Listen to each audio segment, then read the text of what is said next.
الحمدللہ رب العالمین والصلاة والسلام علی سید المرسلین سیدنا محمد وعلی آلہ وصحبہ ومن تبعہ بإحسان الی یوم الدین اما بعد فاعوذ باللہ من الشیطان الرجیم بسم اللہ الرحمن الرحیم رب اشرح لی صدری ویسر لی امری واحلل عقدۃ من لسانی یفقہوا قولی رب یسر ولا تعسر وتمم بالخیر وبک نستعین یا فتاح اللہم صلی علی محمد وعلی آل محمد وبارک وسلم۔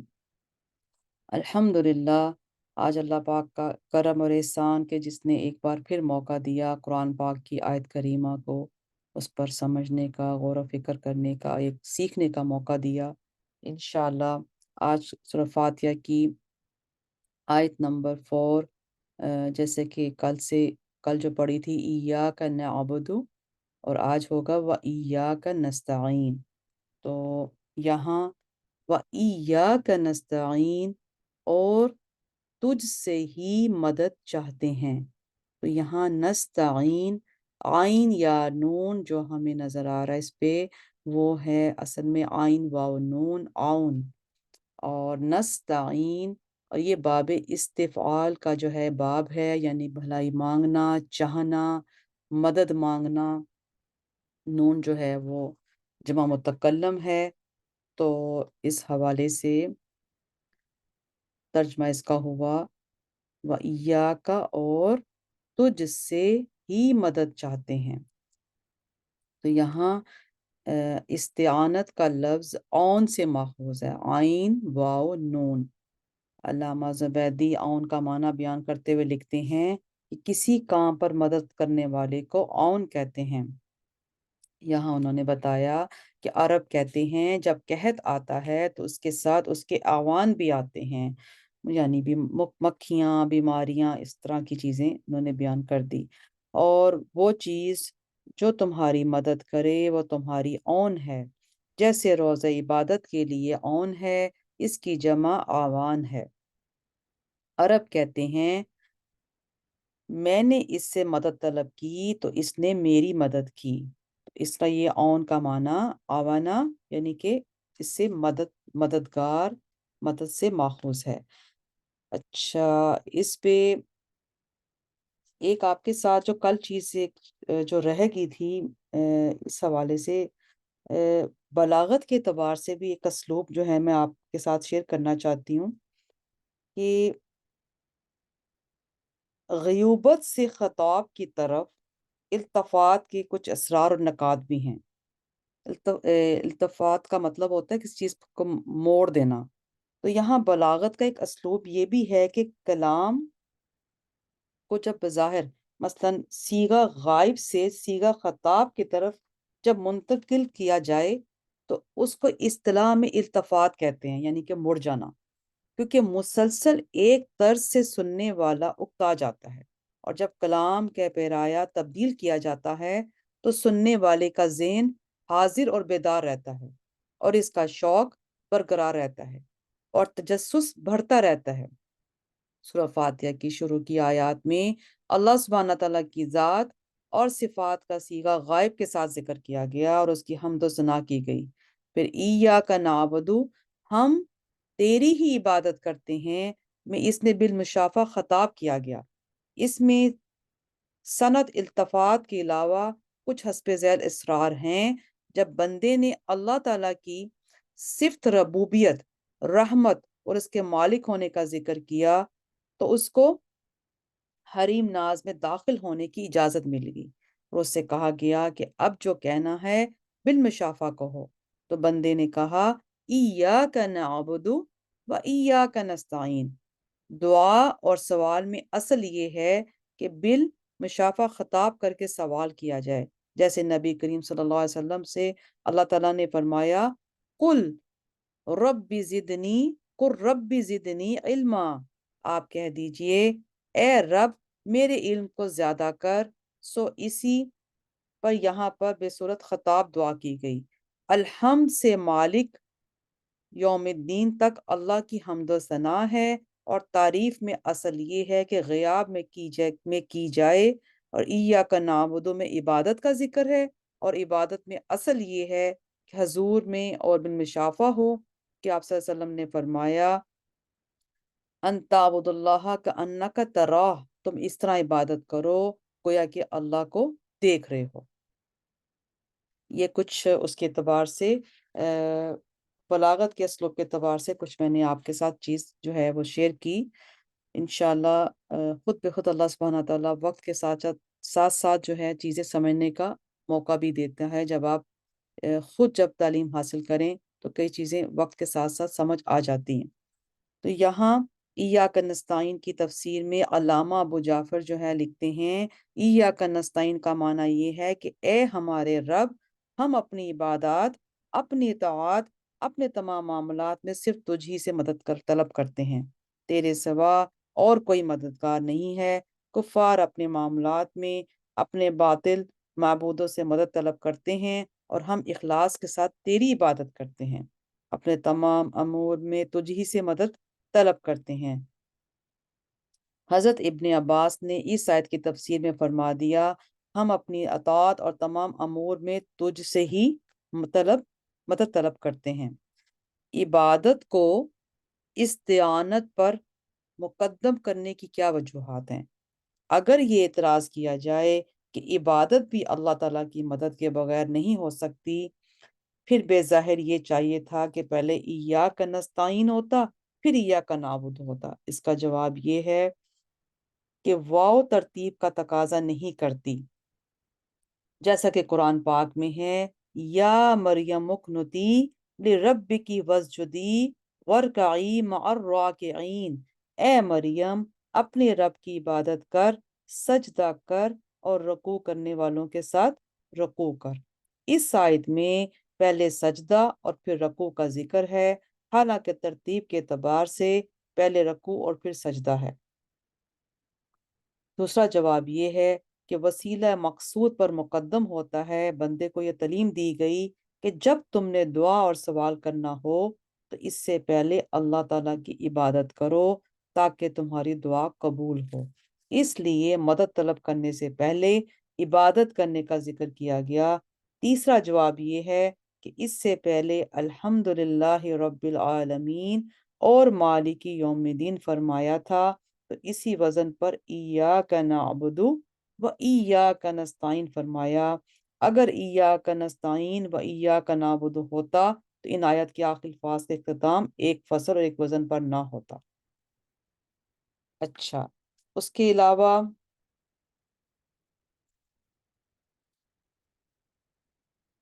اللہ سبحانہ تعالیٰ نے یہاں ایک اور چیز آپ کے ساتھ شیئر کر لیتی ہوں کہ اولیاء اللہ سے استعانت کی تحقیق۔ یہاں علامہ سید محمود آلوسی لکھتے ہیں، استعانت میں عموم مراد ہے، ہر چیز میں ہم صرف تجھ ہی سے استعانت کرتے ہیں، کیونکہ حدیث صحیح میں نبی کریم صلی اللہ علیہ وآلہ وسلم نے حضرت ابن عباس سے فرمایا، جب تم مدد طلب کرو تو اللہ سے۔ اسی حدیث کی وجہ سے حضرت ابن عباس نے استعانت میں عموم کا قول اختیار کیا۔ جس شخص نے اپنے اہم معاملات بلکہ دوسرے غیر اہم معاملات میں بھی غیر اللہ سے مدد چاہی ہو تو اس نے ایک عبث عمل کیا۔ اللہ تعالیٰ سے کیوں نہیں مدد طلب کی جاتی، حالانکہ وہ غنی کبیر ہے؟ دوسروں سے کیسے مدد طلب کی جائے گی جبکہ سب اس کے محتاج ہیں؟ اور محتاج کا محتاج سے مدد طلب کرنا ناپختہ رائے ہے اور عقل کی کجل روی ہے۔ میں نے کتنے لوگوں کو دیکھا جنہوں نے غیر اللہ سے عزت اور دولت طلب کی، اور وہ آج کیا ان کا حال ہوا کہ وہ ذلیل اور فقیر ہوئے۔ اللہ کے سوا کوئی اور اس لائق نہیں کہ اس سے مدد طلب کی جائے۔ یہاں علامہ لکھتے ہیں کہ اللہ تعالیٰ نے اس آیت میں ہمیں یہ حکم دیا ہے کہ اللہ تعالیٰ کے سوا کسی کی عبادت نہ کریں اور کسی کو اس کی عبادت میں شریک نہ کریں، نہ اللہ تعالیٰ کے سوا کسی ایسی تعظیم کریں جیسے معبود کی تعظیم کی جاتی ہے۔ اللہ سبحانہ تعالیٰ کے سوا کسی سے مدد نہ طلب کریں، اور کسی کام کو پورا کرنے کے لیے جو طاقت درکار ہوتی ہے وہ کسی اور سے نہ مانگیں، ما سوا ان اسباب کے جن کا کسب کرنا جن کو حاصل کرنا ہمارے لیے عام اسباب میں مشروع اور میسر ہے۔ اس کا بیان یہ ہے کہ اللہ تعالیٰ نے اپنی حکمت سے اسباب کو مسببات کے ساتھ مربوط کیا ہے، اسی طرح ارتفاع موانع پر بھی ان کو موقوف کیا۔ ان اسباب کے حصول کے لیے انسان کو علم اور معرفت سے نوازا ہے، اور رکاوٹوں کے دور کرنے پر انسان کو کیا دے دی؟ قدرت عطا فرما دی، اور اسی اعتبار سے ہم کو حکم دیا ہے کہ ہم ایک دوسرے کی مدد کریں اور تعاون کریں۔ اللہ سبحانہ تعالیٰ کا ارشاد ہے وَتَعَاوَنُوا عَلَى الْبِرِّ وَالتَّقْوَى وَلَا تَعَاوَنُوا عَلَى الْإِثْمِ وَالْعُدْوَانِ، اور تم نیکی اور پرہیزگاری کے کاموں میں ایک دوسرے کی مدد کرتے رہو، اور گناہ اور ظلم میں ایک دوسرے کی مدد نہ کرو۔ کتنی خوبصورت یہ آیت کریمہ ہے، الحمدللہ، کہ ایک دوسرے کے ساتھ نیکی میں اور پرہیزگاری کے کاموں میں مدد کرتے رہو، اور گناہ میں اور ظلم میں ایک دوسرے کی مدد مت کرو۔ ایک اور جگہ اللہ سبحانہ تعالیٰ نے فرمایا قَالَ مَا مَكَّنِّي فِيهِ رَبِّي خَيْرٌ فَأَعِينُونِي بِقُوَّةٍ أَجْعَلْ بَيْنَكُمْ وَبَيْنَهُمْ رَدْمًا۔ ذوالقرنین نے کہا میرے رب نے جس پر مجھے قدرت دی ہے وہ تمہارے مال سے بہتر ہے، تو تم محنت کے کام میں طاقت سے میری مدد کرو، میں تمہارے اور ان کے درمیان نہایت مضبوط دیوار بنا دوں گا۔ اسی اعتبار سے بیماروں کی شفا کے لیے دعائیں طلب کرتے ہیں، دعائیں یعنی کہ دعائیں نہیں، دوائیں طلب کرتے ہیں، اور دشمنوں پر غلبہ حاصل کرنے کے لیے ہتھیاروں اور سپاہیوں سے مدد طلب کرتے ہیں، اپنی فصلوں کی فراوانی کے لیے حشرات الارض اور کیڑوں مکوڑوں کو دور کرتے ہیں، ان کو ہلاک کرتے ہیں، اور ان اسباب کے بغیر اگر ہم بیماروں کے لیے شفا اور دشمن پر غلبہ چاہتے ہوں تو اس کے لیے صرف اللہ تعالیٰ سے استعانت کی جائے گی، اور زمین اور آسمان کی تمام حاجات کے لیے صرف اللہ تعالیٰ کے سامنے دست سوال دراز کیا جائے گا۔ نبی کی حیات طیبہ میں ہمارے لیے اسوہ اور نمونہ ہے۔ آپ نے مختلف غزوات میں کفار کے خلاف غلبہ اور فتح کے لیے صرف اللہ کے آگے ہاتھ پھیلائے، اسی سے فتح اور نصرت کی دعائیں کی۔ جو اوپر میں نے پڑھا تھا کہ بیماروں کی شفا کے لیے اتباع سے دعائیں طلب کرتے ہیں، اور نیچے جو ہے اس پہ فتح اور نصرت کی دعائیں کی، اس سے بیماری میں حصول شفا کی دعا کی ہے۔ اللہ تعالیٰ نے ہم سے وعدہ کیا ہے کہ تم مجھ سے دعا کرو، میں تمہاری دعاؤں کو قبول کروں گا، اور فرمایا ہے کہ میں تمہاری شہ رگ سے بھی زیادہ تم سے قریب ہوں۔ جو شخص اپنی حاجات پوری کرانے کے لیے، کسی بیماری کی شفا کے لیے، دشمن پر غلبہ کے لیے، یا اولاد کے طلب کے لیے اولیاء اللہ کی مزارات پر جا کر ان سے مدد مانگتا ہے، وہ شخص سیدھے راستے سے گمراہ ہو گیا۔ اس نے اللہ کی شریعت سے اعراض کیا، اور اس نے زمانہ جاہلیت کے بت پرستوں کا سا کام کیا۔ تو یہاں اس میں جو علامہ نے یہ چیز جب بیان کی تو اس میں دوسرا رخ اگر دیکھا جائے تو انہوں نے کہا کہ ایک اور قول کے مطابق کہ زمانہ جاہلیت میں کفار بتوں کو مستحق عبادت قرار دیتے تھے، اسی عقیدہ کے ساتھ ان سے استعانت کرتے تھے، لیکن جو مسلمان اللہ سبحانہ تعالیٰ کے سوا کسی کو مستحق عبادت قرار نہ دیتا ہو، اور نہ اولیاء اللہ کو متصرف بالذات سمجھتا ہو، نہ ان کو تصرف میں مستقل سمجھتا ہو، بلکہ یہ سمجھتا ہو کہ اولیاء اللہ اللہ کی دی ہوئی قدرت اور اس کے اذن سے اس کائنات میں تصرف کرتے ہیں، اور اسی عقیدے کے ساتھ ان سے استعانت کرے، اس مسلمان کا یہ فعل شرک ہے، نہ زمانہ جاہلیت کے بت پرستوں کا سا کام ہے۔ تاہم ہمارے نزدیک شریعت کا اصل تقاضا یہی ہے کہ ان تمام امور میں صرف اللہ تعالیٰ سے ہی استعانت کرنی چاہیے۔ اولیاء اللہ بھی اللہ کے محتاج ہیں، اور ہم بھی اللہ تعالیٰ کے محتاج ہیں۔ تو سلامت روی اسی میں ہے کہ ہر حاجت کیا ہے، اللہ سے طلب کی جائے، اور ہر ضرورت میں اس کے آگے دست سوال دراز کیا جائے۔ ان پڑھ لوگ، عوام اور جہلا جو کہ اولیاء اللہ کے مزارات پر بار بار جا کے جب سجدہ کرتے ہوئے دیکھتے ہیں، جو منع کرنے کے باوجود باز نہیں آتے، اسی طرح ان کو مزارات پر صاحب مزار کی نظر اور منت مانتے ہوئے دیکھا ہے، حالانکہ سجدہ عبادت ہو یا سجدہ تعظیم اللہ کے غیر کے لیے جائز نہیں ہے،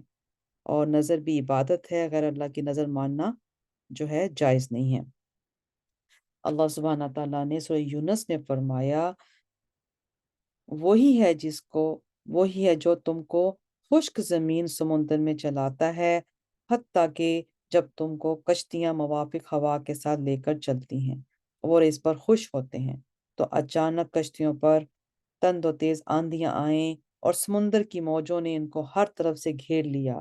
اور مسافروں نے سمجھ لیا وہ طوفان گھر گھر گئے۔ تب سب نے اپنے دین کو خالص اللہ کے لیے کر کے دعائیں مانگیں، اور اگر تو نے ہمیں اس طوفان سے بچا لیا تو ہم ضرور تیرے شکر گزاروں میں سے ہو جائیں گے۔ جب اللہ نے ان کو بچا لیا تو وہ ناگہاں زمین میں ناحق زیادتی کرنے لگے۔ جب انسان مصائب کے گرد اور پریشانیوں کے طوفان میں جب گر جاتا ہے تو کٹر سے کٹر مشرک بھی صرف اللہ ہی کی طرف رجوع کرتا ہے۔ سو مسلم اور موحد اس بات کے ذات کہ زیادہ لائق اور مستحق ہیں کہ وہ اپنی مصیبتوں اور پریشانیوں میں صرف رب سے، اللہ تعالیٰ سے التجا کرے، اسی سے مدد مانگے اور اسی کے آگے ہاتھ پھیلائے۔ امام رازی سورہ یونس آیت نمبر جو 10 کی تفسیر میں لکھتے ہیں، ان کافروں نے انبیاء علیہ السلام اور اولیاء کرام کی صورتوں کے بت بنا لیے تھے، اور ان کا یہ زوم تھا کہ جب وہ ان بتوں کی عبادت کریں گے تو وہ بت اللہ کے پاس ان کی شفاعت کریں گے۔ اس زمانے میں اس کی نظیر یہ ہے کہ بہت لوگ اولیاء اللہ کی قبروں کی تعظیم کرتے ہیں، اور ان کا یہ اعتقاد ہوتا ہے کہ جب ان قبروں کی تعظیم کریں گے تو وہ اللہ کے پاس ان کی شفاعت کریں گے۔ قبر کو سجدہ کرنا، قبر کا طواف کرنا، حصول منافعت کے لیے صاحب قبر کی نظر ماننا، قبر کے سامنے جھکنا، یہ تمام امور ناجائز اور حرام ہیں۔ وما علینا الا البلاغ المبین۔ اللہ سبحانہ تعالیٰ مجھے اور آپ کو قرآن پاک میں پڑھنے میں اور سمجھنے میں اور عمل کرنے کی توفیق عطا فرمائے، آمین۔ سبحانک اللہم و بحمدک، نشہد ان لا الہ الا انت، نستغفرک و نتوب الیک، وصلی اللہ تعالی علی خیر خلقہ وعلی آلہ و اصحابہ اجمعین، برحمتک یا ارحم الراحمین۔